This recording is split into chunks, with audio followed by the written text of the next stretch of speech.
వృశ్చిక రాశి ఫలితాలు. మేష వృశ్చికయోర్భౌమ. మేష వృశ్చిక రాశులకి కుజుడు అధిపతి. ఈ కుజుడు ఎక్కడున్నాడు? సప్తమంలో ఉన్నాడు. ఈ కుజుడు పూర్తిగా దోషిగా ఉన్నాడు.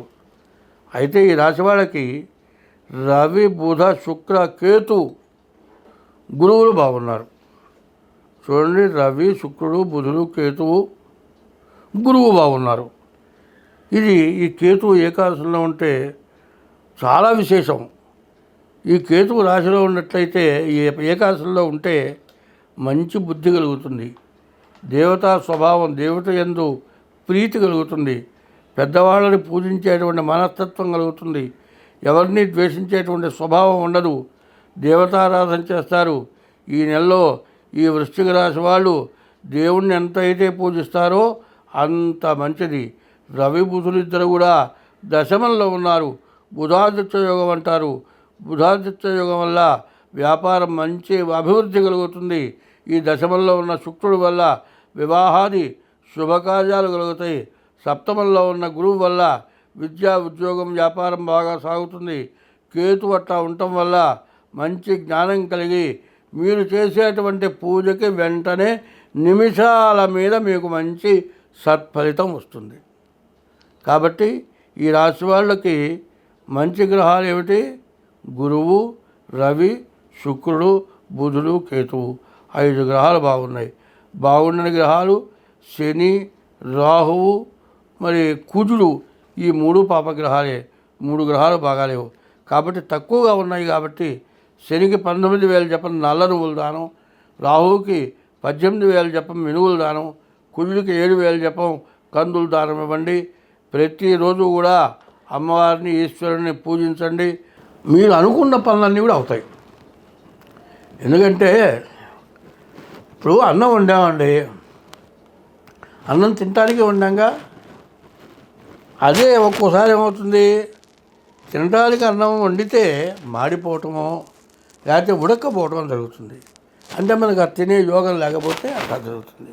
ఉపయోగపడేటువంటి సమయంలో ఏమాత్రం బద్ధకించకుండా ప్రతివాళ్ళు కూడా తెల్లవారుజామున లేవాలి.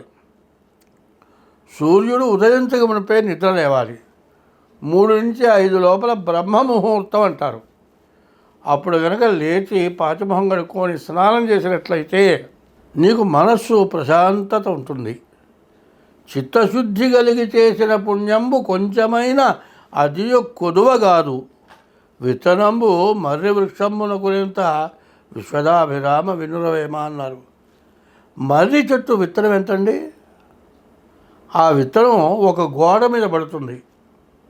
ఆ గోడ మీద చెట్టు మొలుస్తుంది.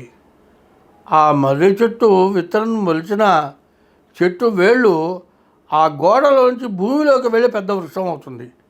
అటువంటి గోడనే పగలగొట్టేస్తుంది. మరి రాజులు కట్టినటువంటి గోడలు మామూలు గోడలు కాదు, రాతి గోడలను కూడా ఆ మర్రి చెట్టు పగలగొడుతుంది. అది ఎట్లా పగలగొడుతుందో ఈ రాశి వాళ్ళకి పాపం ఆ విధంగా పరిహారం అవుతుంది. ఏ టైంలో చేయాల్సిందో ఆ టైంలో చేయాలి. ఏ వయస్సులో చేయాల్సిందో ఆ వయస్సులో చేయాలి.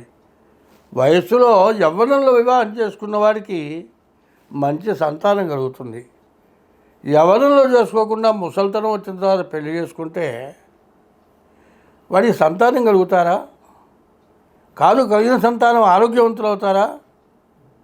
అది ఎట్లాగో ముందు బాల్యంలో చదువు, యవ్వనంలో వివాహం, భార్య.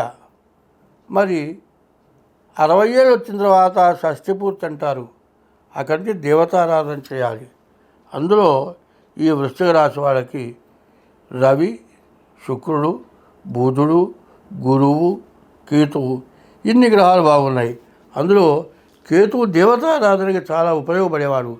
ఎవరైతే దేవతా పూజలు ఈ నెలలో చేస్తారో వాళ్ళకి ఎటువంటి చెడు టైము కూడా మంచిగా మారిపోతుంది. ఎంతో మంచి కలుగుతుంది. చూడండి, బురద నీళ్ళు తీసుకొచ్చి ఫిల్టర్ వేస్తే తాగడానికి ఉపయోగపడుతున్నాయి. బురద నీళ్ళు పోయి ఆ సీసాలు వస్తే తేరుకొని శుభ్రంగా కనపడుతున్నాయి. మరి ఈ నీళ్ళన్నీ కూడా ఏమైనా బురదలో నీళ్ళు తాగడం ఏంటి అంటే వచ్చే నీళ్ళు మొత్తం మన మట్టిలో నుంచే వస్తున్నాయి. ఈ వర్షం కురిస్తే ఈ నీరు మొత్తం భూమిలోకి పోతుంది. చెరువు తవ్వినా కూడా నీళ్లు పైకి తేట వస్తున్నాయి మట్టిలో నుంచి. అంతా కూడా ఆ అమ్మవారి దయ. ఆమె భూదేవత, విష్ణుమూర్తి యొక్క భార్య భూదేవత, శ్రీదేవి భూదేవి. ఇప్పుడు వాళ్ళ పూజ మనం చేస్తున్నాం కాబట్టి ఈ రాశి వాళ్ళు అమ్మవారిని పూజించడం, ఎవరికైనా ముత్తైదుకు శుక్రవారం వాయన దానం అంటారు. మరి ఆ వాయన దానం ఇచ్చుకోవటం, ముత్తైదుని సాక్షాత్ అమ్మవారి స్వరూపంగా పూజించడం, ఇట్లా చేస్తూ ఉన్నట్లయితే ఈ నెల మొత్తం అమ్మవారి పూజ ఎవరైతే చేస్తారో వాళ్ళకి ఎటువంటి దరిద్రం రాదు. ఇందులో ఈ వృశ్చిక రాశి వాళ్ళకి ఒక విశేషం చెబుతూ ఉన్నాను. సప్తమంలో కుజుడున్నాడు. ఈ సప్తమంలో ఉన్నటువంటి కుజుడు వల్ల సమస్యలు, అనారోగ్య సమస్యలు, ఏదైనా దెబ్బలు తగలటానికి, మరి రకరకాల వ్యాధులు రావటానికి అవకాశం ఉన్నది. కాబట్టి నేను చెప్పిన ఈ రుద్రం అనేటువంటి పూజలో పాల్గొనండి. మీకు అన్ని విధాలా బాగుంటుంది. స్వస్తి.